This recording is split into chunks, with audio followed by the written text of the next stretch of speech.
ശുഭം ദൂബെ എന്ന താരമാണ് നമ്മുടെ മനസ്സിൽ പെട്ടെന്ന് ദൂബെ എന്ന് പറയുമ്പോൾ ശിവൻ ദൂബെയാണ് ഓർമ്മ വരിക. പലരും ഈ ശുഭം ദൂബെയും ശിവൻ ദൂബെയും രണ്ടുപേരാണെന്ന് പെട്ടെന്ന് മനസ്സിലാക്കാൻ കഴിയാത്ത ആൾക്കാരൊക്കെ ഉണ്ടാവും. പക്ഷേ ഈ ദൂബെ എന്ന് പറയുമ്പോൾ ഈ ദൂബമാരെ കമ്പയർ ചെയ്യുകയാണെങ്കിൽ ശിവൻ ദൂബെ ഈ IPL തുടക്കം മുതലേ കളിച്ചുകൊണ്ടിരിക്കുന്ന താരമാണ്. അതായത് 8 മത്സരങ്ങൾ കളിച്ചു.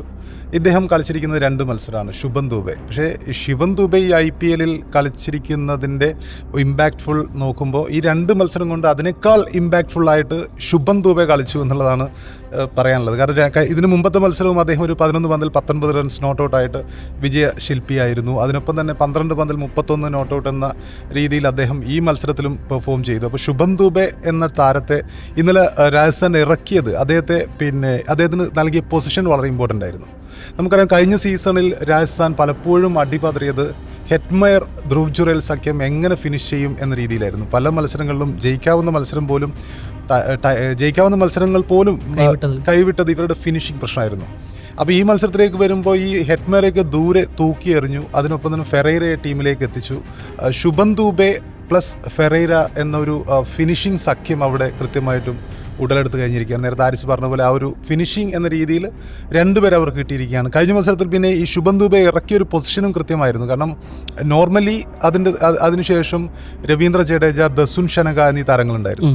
അപ്പോൾ സ്വാഭാവികമായിട്ടും അവരെ ഇറക്കിയതിന് ശേഷം ഇദ്ദേഹത്തെ ഇറക്കും എന്നൊക്കെ കരുതിയിരുന്നൊരു സമയമുണ്ടായിരുന്നു. പക്ഷേ അവരെക്കാൾ ഇപ്പം ഇവരുടെ ദസുൻ ഷനക നമ്മൾ ലോകകപ്പിലൊക്കെ നമ്മൾ കണ്ടിട്ടുണ്ട്. ശ്രീലങ്കയുടെ നായകനാണ്, അതിവേഗം റൺസ് എടുക്കുന്ന താരമാണ്.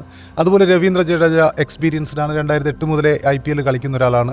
അങ്ങനെ അവരെ ഇറക്കിയിരുന്നെങ്കിൽ അവരെ ഇറക്കാനുള്ളൊരു ഓപ്ഷൻ ഉണ്ടായിരുന്നു. പക്ഷേ അവർക്ക് മുമ്പായിട്ട് തന്നെ ശുഭൻ ദൂബെ അവിടെ ഇറക്കുന്നു, അദ്ദേഹം ഡെലിവർ ചെയ്യുന്നു. ആ ഒരു പൊസിഷൻ ഇമ്പോർട്ടൻ്റായി മാറിയെന്നാണ് എനിക്ക് തോന്നുന്നത്. അദ്ദേഹം ആ സമയത്ത് നന്നായിട്ട് തന്നെ 12 പന്തിൽ 31, ഒരു ഘട്ടത്തിൽ ഫെറൈറ പോലും ഒന്ന് പതറി നിന്നൊരു സമയം ഉണ്ടായിരുന്നു, ഒരു ഘട്ടം ഉണ്ടായിരുന്നു. പക്ഷേ ശുഭൻ ദൂബെ വന്നിറങ്ങിയത് മുതലേ മികച്ച രീതിയിലുള്ള ഷോട്ടുകൾ കാഴ്ചവെച്ചുകൊണ്ട് രാജസ്ഥാനെ വിജയത്തിലേക്ക് നയിക്കുകയായിരുന്നു. അപ്പം അതുപോലെ ഫെറൈറയുടെ ഇന്നിങ്സും എടുത്തു പറയേണ്ടതുണ്ട്. ഫെറൈറയെ ഡൽഹി കൈവിട്ടൊരു താരമാണ്. ഡൽഹി ബദാനി കൈവിട്ടൊരു താരമാണ് ഫെറൈറ. അദ്ദേഹം രാജസ്ഥാന് വേണ്ടി മികച്ച രീതിയിൽ പെർഫോം ചെയ്യുന്നു. അതുപോലെ ചെന്നൈ സൂപ്പർ കിങ്സ് ശുഭൻ ദൂബയെ ടീമിലെടുക്കണം എന്ന രീതിയിൽ ലേലത്തിൽ മുന്നോട്ട് വന്നിരുന്നു. പക്ഷേ അവരവസാനം അത് ഡ്രോപ്പ് ചെയ്തു. പക്ഷേ ആ 2 പേര്, ഡൽഹി കൈവിട്ട ഫെറൈറ രാജസ്ഥാനിൽ തിളങ്ങുന്നു. അതുപോലെ ചെന്നൈ അവസാന നിമിഷം വരെ ലേലത്തിൽ ഉണ്ടായിരുന്നു. ചെന്നൈ ഫെറൈറയെയും നോക്കാൻ വേണ്ടി ശ്രമിച്ചിരുന്നു. പക്ഷേ ഫെറൈറയ്ക്ക് പകരം അവരിൽ അവസാനം മാത്യു ഷോട്ടിലെത്തി നിൽക്കുകയായിരുന്നു. അപ്പോൾ ചെന്നൈയും ഡൽഹിയും മോഹിച്ച 2 കളിക്കാർ രാജസ്ഥാന് വേണ്ടി തിളങ്ങുന്നു എന്നുള്ളത് വളരെ പോസിറ്റീവായിട്ടുള്ളൊരു കാര്യമാണ്. രാജസ്ഥാൻ്റെ വിജയ ശില്പികളാവുന്നു എന്നുള്ളത് വളരെ പോസിറ്റീവായിട്ടുള്ള കാര്യമാണ്.